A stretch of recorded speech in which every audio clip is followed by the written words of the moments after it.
Tape identification. This is an interview with Shri Mathaji, Nimala Devi, on the 12th of May 1987. Interview begins 5 seconds from now. Shri Mathaji, we've been told that there were 3,000 people at your programs in Sydney and that hundreds rushed forward after the program to speak to you and to shake you by the hand. This is a very unusual thing in Australia.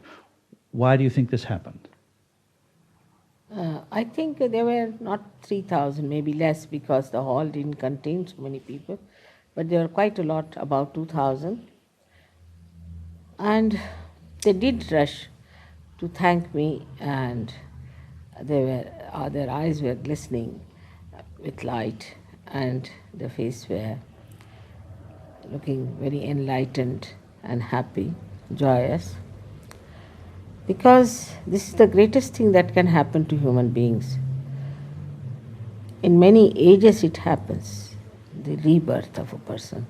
And they felt the rebirth within themselves, the peace within themselves, and the cool breeze coming out of their own heads. And all that convinced them, and that's why they just came to thank me, out of gratitude, I think. With due respect, Shri Mathaji, the world is full of people promising the millennium. And one by one, they're becoming exposed as charlatans and tricksters. How can we know when we're being deluded? I've been telling from 1981. In Australia, I visited 4 times before, every year openly telling people that beware of false people. The first thing to know that you cannot pay for your self-realization, nor you can have any course of it. You cannot do anything about it. It is effortless. How can you pay for anything that is a living process? This is a simple thing which people didn't like that time because they were following some guru or some falsehood. And some of those people who are now exposed came to even hit me with Bible and things like that in the hall because I was saying that you can't take money. But that's not the only thing. The person who talks about God should be able to give you the inner knowledge about your roots. I shouldn't just give you few words or mantras or things like that. He must tell you why he is doing it. What is the purpose of his telling you of some mantras or of some sort of a prayer? If somebody claims something, then he must prove it. Now the first thing that should take place in the modern times is a realization that is being promised, that at this time self-realization will take place. And that's what should happen. Unless and until that happens to you, which is also indicated in other scriptures, that your hands will speak. In Sahaja Yoga, your hands start speaking. They start indicating what's the problem with you, what's the problem of others. And they also, not only that, but you can get yourself cured, you can get other people cured.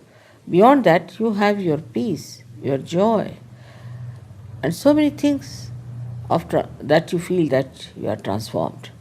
Unless and until these things happen to you, why should you believe people who claim that I am this and I am that?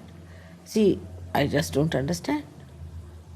What you're saying sounds almost evolutionary. It sounds almost as though we are on the threshold of some new step in our development. Yes, of course, that's the reason. Today, that's the reason. That a great evolution, the Amas evolution has to take place. You have to break through into a new dimension of your awareness, which we call as thoughtless awareness, as Jung has described very clearly.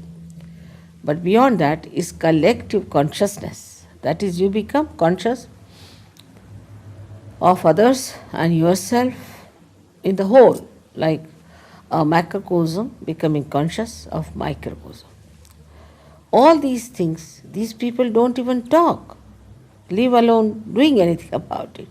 But still people run to them because they think that they can purchase them, they can pay for it, and this ego keeps them satisfied. So the human being is not as complete as we like to think so. Are there more stages yet to come? Of course, he is not complete. He has to reach the state which is absolute, where the truth is one, where your nervous system should tell whether it is true or not. When you get your self-realization, from your hands you start feeling a cool breeze flowing. You feel it all around you. Supposing something is wrong, something is evil, then immediately you know on your hands that it is hot, it is burning, it's evil. Or something is wrong on different centers, then the same finger which denotes that particular area will start burning or indicating that there's something wrong with that person. This sounds rather like a description of something that happens in this day and age where people talk about something having good vibes or bad vibes. Is this a kind of vibratory awareness? When I went to America first time,